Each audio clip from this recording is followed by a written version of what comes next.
সত্যি বলতে ভাই আমাদের মাঠে যে এত সুন্দর ফুল হয়েছে ভাই, আমি দেখে পুরাই অবাক। এই যে দেখেন, আমি আর আমার চাচা চলে আইছিলাম মাঠে, ঠিক আছে, এই দেখেন। আচ্ছা কাকু, এই যে কদমের 4 পিস দিয়ে লাগাইছে এই ফুল, এই ফুল এরকম লাগানোর মানে কি?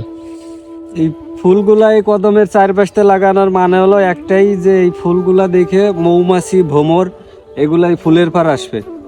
এই ফুলের পার যখন আসবে এইখান থেকে আবার সেই মৌমাছি, ভ্রমর এই যে কদমের যে ফুলগুলো আছে না, এই কদমের ফুলের উপর যাবে। এই কদমের ফুলের উপর গেলে কদমের পরাগায়ন, প্রত্যেক জিনিসের তো একটা পরাগায়ন আছে।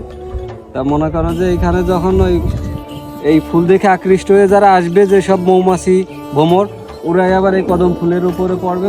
এর কারণে আর কি তোমার কদম ফুলে পরাগায়ন হবে। ঠিক আছে, এটাই এর মেন কারণ। সত্যি কথা ভাই, যদি আপনারা সামনাসামনি দেখেন আরো ভালো লাগবে। আমি এক কথায় রীতিমতো অবাক হয়ে গেছিলাম, এত সুন্দর লাগতেছে।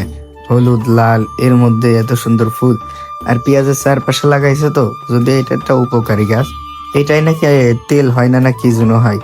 গত 2-1 বছর ধরে এটা আমাদের মাঠে দেখতেছি, আগে পরে কখনো দেখি নাই। যদি আপনারা এই ফুল দেখেন তো বলবেন।